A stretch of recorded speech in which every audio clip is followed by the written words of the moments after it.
at all of our classes, and I'll place those online. You'll see them on the website. There's a place that says screencast.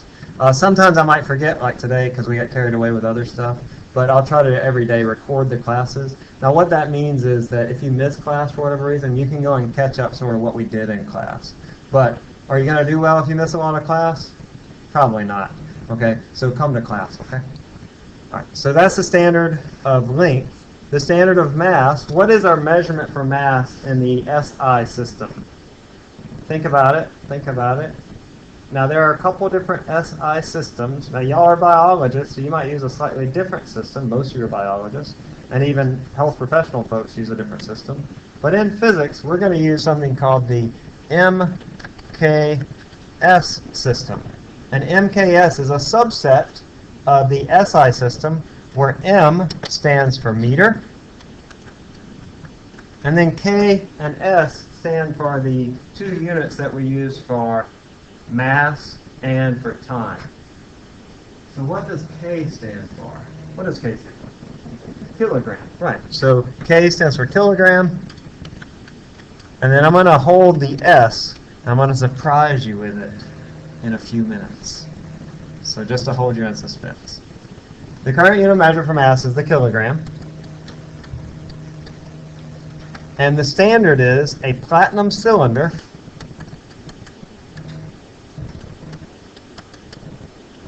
Where do you think it is? It's in France, right. It's just outside of Paris. There is an actual cylinder. It's about this big, about this tall, and about that big around. It's made out of platinum. And it is, a kilogram. Okay? And everybody that wants to know what a kilogram, they have to go to Paris, go to the lab for the standards of measurement, and go look at that kilogram and say, may I please measure your kilogram? And then that's how they define what a kilogram is. Just like with the meter, there are some issues with that. In particular, though, the kilogram is losing mass. I'm going to show you a video about this in just a minute. But the kilogram is losing mass. That means that the mass of this small kilogram is changing over time. It's not the same that it was back decades ago when they created this cylinder. And they don't really know why it's changing. It's not changing that much, by a few micrograms maybe, but enough that if we want to make very accurate measurements, then it's going to affect those very accurate measurements.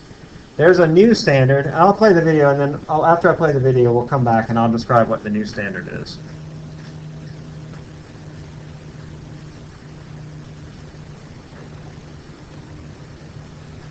Okay, so the kilogram, these little cylinders that are in France, they're actually losing mass. Or maybe they're gaining mass. We don't really know what's happening. But we know that the mass of these kilograms, these standards, the standards that we need to use to make these measurements, that they're no longer consistent, that they're not unchanging. And remember, that's one of our primary attributes of a good standard, is that it be unchanging, that we have an unchanging standard.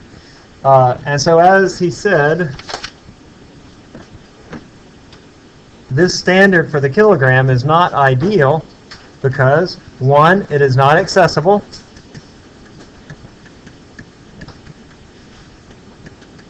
It's not accessible to everyone, right? You have to go to France to see it, because it is not unchanging.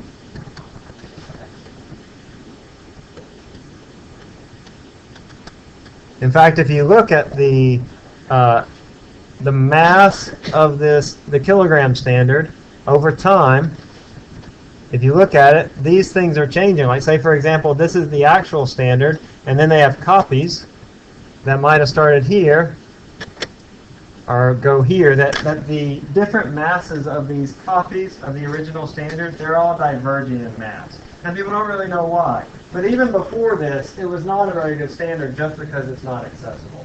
Because it's not unchanging. And then what's our other one?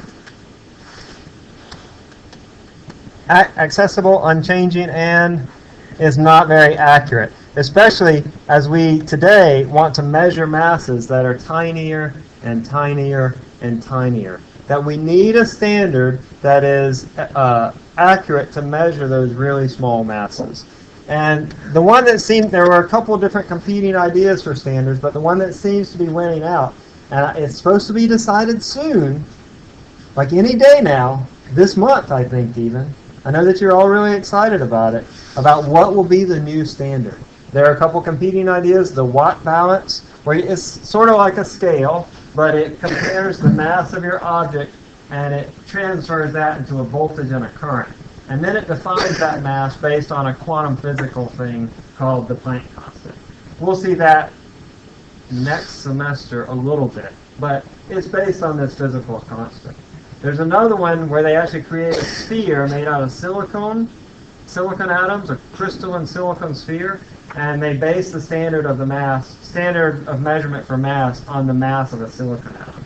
But for now, all I want you to know is that the new standard seems to be this watt balance.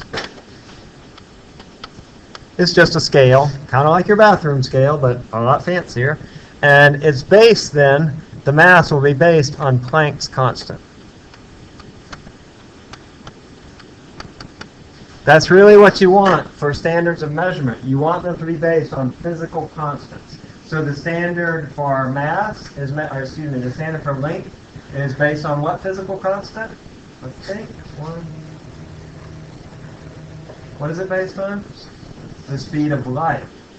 The standard for mass is now going to be based on the Planck's constant.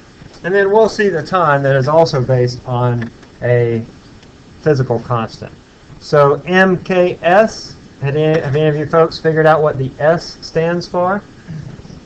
Seconds. Or maybe if you're in this class, maybe the seconds go by like. Do y'all feel that way? You don't feel that way, do you? No. Okay. It's the second. The current unit of measure is the second, MKS. Meters, kilograms, seconds. By the way, this is different from what a biologist uses often, or a health sciences person. You guys will often use the CGS system. Y'all know what that stands for? It's similar to MKS in that the letters refer to the first letter of each measurement. C is for length. And what does it stand for? Centimeters, right? Like a cc, that's a cubic centimeter. G is for mass. It's not kilogram, it is a gram. Not a huge gram. And then S is still seconds. So the CGS system, just for your own interest, is also within the SI system, but it's like a subset of the SI system. The standard for time used to be based on a fraction of a solar day.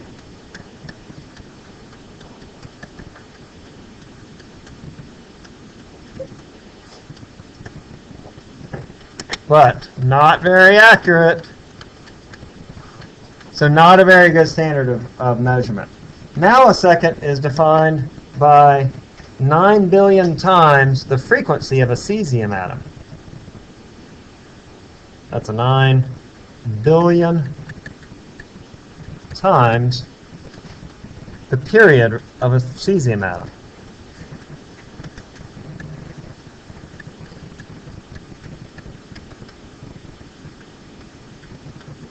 So there's a particular isotope of cesium.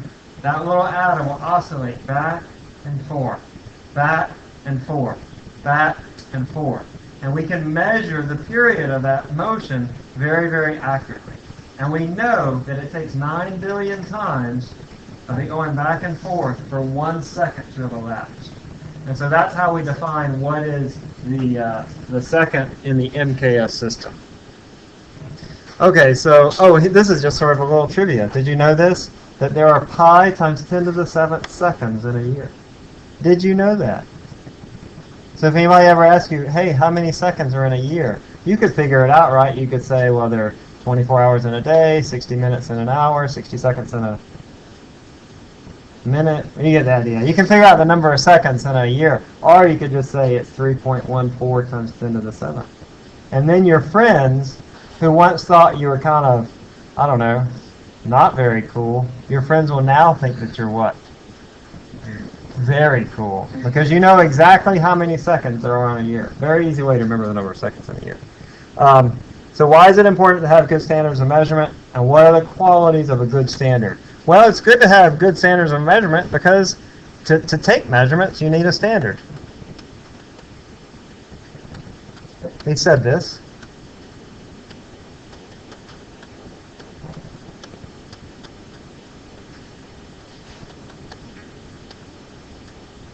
And the qualities of a good standard are they are accessible, accurate. I'll write accurate first. Accessible. And they need to be unchanging. And as soon as we get this whole kilogram mass fixed this month sometime, all of our standards will be okay. And you'll be able to go back to sleeping at night, because I know it's been keeping you up a lot. Okay, let's see. Let's take this. This is periodically as we go through the class, we'll have some questions. These are in your book. I know that some of you in the back can't see all the stuff down at the bottom, but just look in your workbook. If you don't have your workbook, just look on the person next to you. So how this works, many of you know how to use clickers, but you'll just click in your answer. Even if you haven't registered yet, you'll still click in your answer, and then when you are registered, it'll be retroactive. All right, so which of these is a reason that a standard of measurement is not appropriate? Which of these reasons is a reason that a standard of measurement is not appropriate?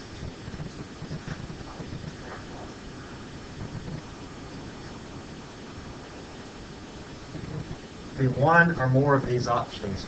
Get used to these types of questions. I like to give them on test.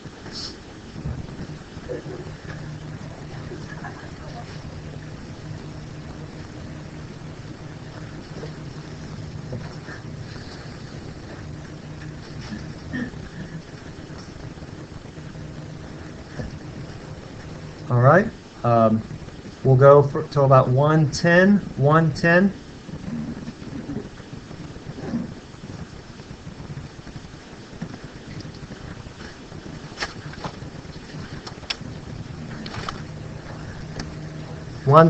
Stopping.